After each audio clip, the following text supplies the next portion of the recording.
So here we're going to talk about the empirical rule and the normal curve in the empirical rule.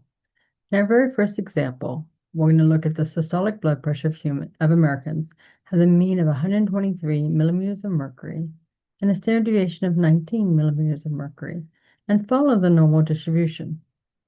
We're going to draw the normal curve for the systolic blood pressure with the center, which is the mean, and plus and minus 1 standard deviation, plus and minus 2 standard deviations, and plus and minus 3 standard deviations on the number line.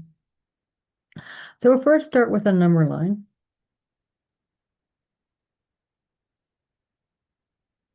And normally we draw a scale on the number line, but we're going to draw our normal curve above here and then fit our scale to the normal curve just to help us out a little bit.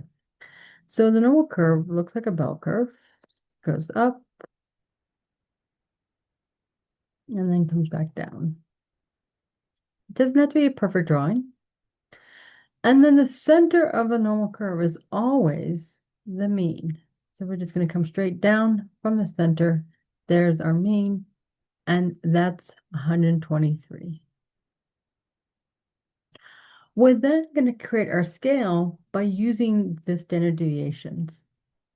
So we're going to first add 19 to the standard deviation. And so to make sure I'm adding perfectly correct, I'm going to use technology to do this.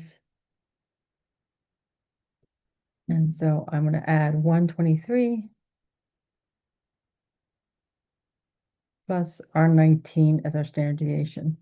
And that gets us up to 142. And the very first place the standard deviation actually goes, the very first standard deviation is kind of where the curve is coming up here and then looks like it's coming down here.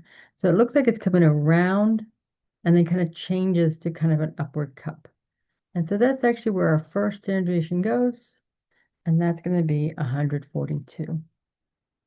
We're also going to do the exact same thing on the other side. We're going to do the same space, but this time we're going to subtract the 19. We're going to take 123 and subtract 19, and that's 104. And then we're going to go the same distance of 19 again, 2 standard deviations. We're going to add another 19. So we're just going to keep adding 19. And I'll get to 161. So if you think about this distance is 19, this distance also should be 19. It looks like it's about there, and that would be 161. Do the same thing here. This distance is 19, so the same distance about there looks like it's 19. So that gets me to 85. And then we're going to do this one more time. We're going to go 3 standard deviations. So we're going to add 19 to the 161. That gets me to 180. Again, this distance is 19. This distance also, do a little bit better. Do that. And that distance is also 19, so that gets me to 180. Again, same thing. This distance is 19. This distance is also 19. And we're going to go ahead and subtract off another 19. And that gets us to 66. So there's our normal curve. Might be nice to put down, this is the systolic blood pressure.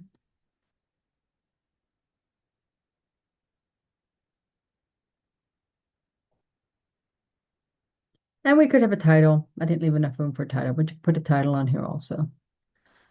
All right, now our next question is for the systolic blood pressure curve. I would like us to fill in the percentage of data that is between plus and minus 1 standard deviation, plus and minus 2 standard deviations, and plus and minus 3 standard deviations using the empirical rule, also known as the 68, 95, 99.7 rule.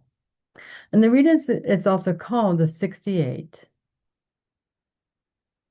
95, and 99.7 rule is because that's what percent of the data is between these values. Between 1 standard deviation, so 1 standard deviation above and below the mean, is 68% of the data.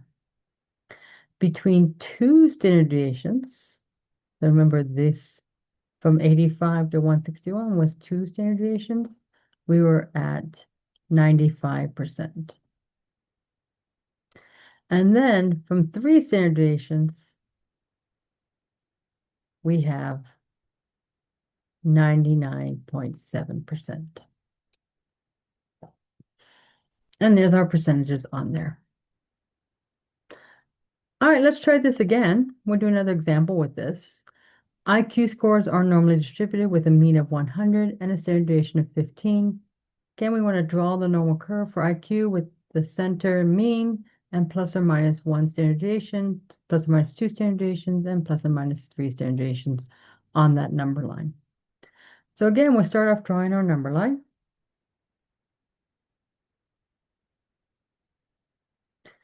I'm not going to put the scaling on yet, just because I'm going to use the normal curve to get my scaling.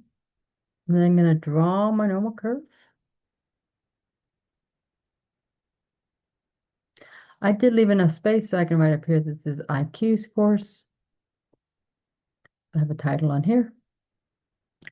Then the center of this normal curve is 100. And then again, I'm going to do the same thing. I'm going to add 1 standard deviation, and it comes onto the curve right about here, right where it kind of changes from going upward to kind of going downward. It's kind of a weird way to say it, but we're coming around here. We're coming down, but this is what we call kind of a cave you can walk into, and this is kind of a bowl you can go pour in thing. So this is kind of what we call that separation point.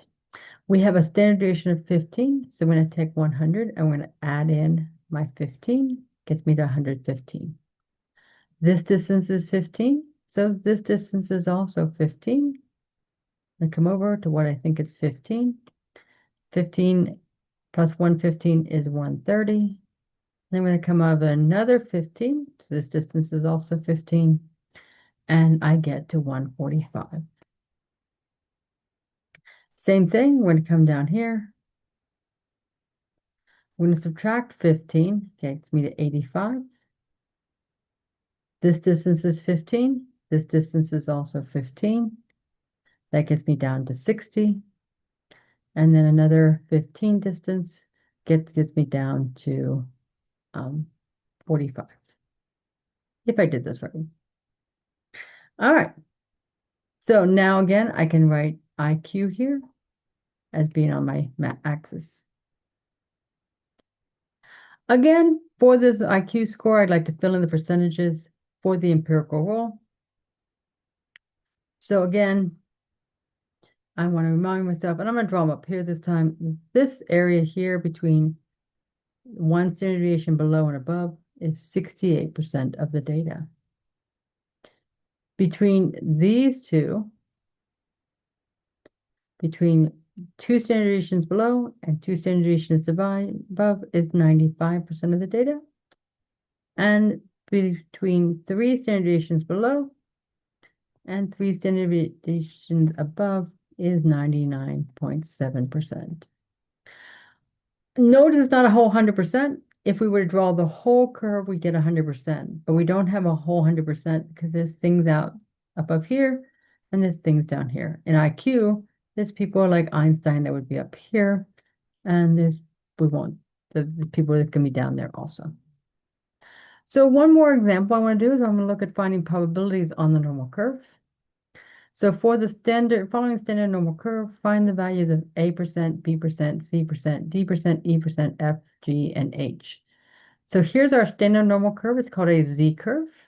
It's because these values are just listing the standard deviations. So we're 0 standard deviations from the mean, 1, 2, 3 standard deviations from the mean, -1, -2, -3 just means we're below the standard deviation, the mean.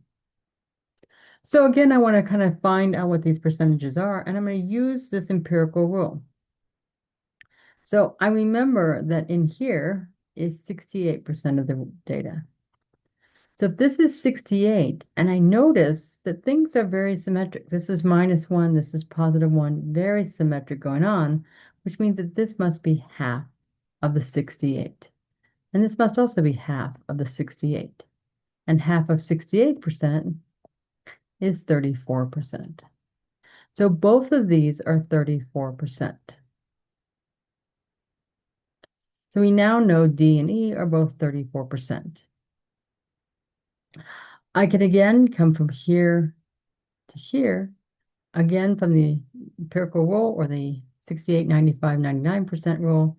This is 95%.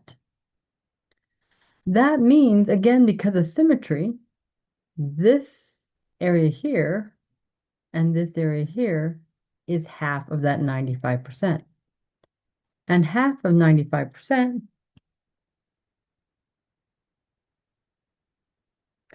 is, just make sure I don't make a mistake, is 47.5. Now that's how much is in this whole area, but I just want C and F. So I know that from, and I'm going to get a different color here just to help me out a little bit here. Let's get black. I know from here to the center is 47.5. But I also know from here to the center is 34%. So using just a little bit of algebra, I can see, or just comparisons, I can see that the 47.5 minus the 34% must give me this C area. So the C percent is the 47.5 minus the 34. And that gives me 13.5.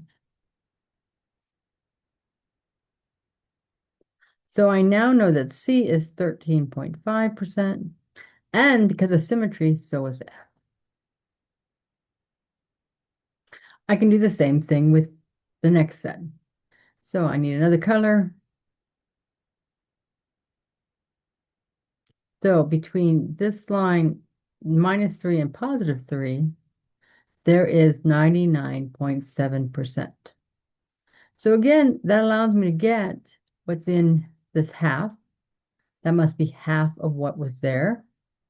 So that must be 99.7 divided by 2.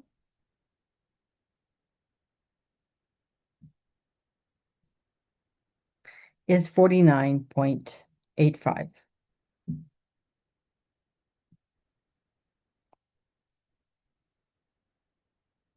So I know that this whole area is 49.85%, but I only want this part here. And I know that 49.8% is from -3 to 0. I also know that it's 47.5% from -2 to 0. So again, from comparison of sizes, I can just subtract off the 47.5 to get that this is 2.35%.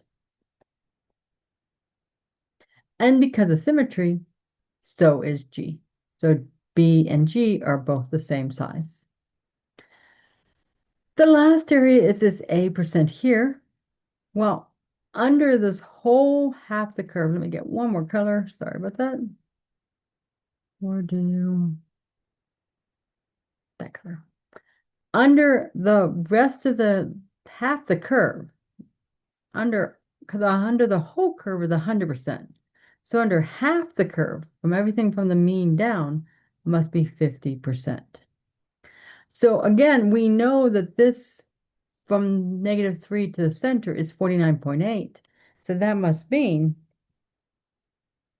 that we just take 50% minus the 49.8. And that will tell us that this is 0.2. So this little tiny area here, from here on down, is only 0.2% of the data, which means, by the way, again, from symmetry, that's what H is also. And that's how you kind of play around with the normal curve and see how things are going.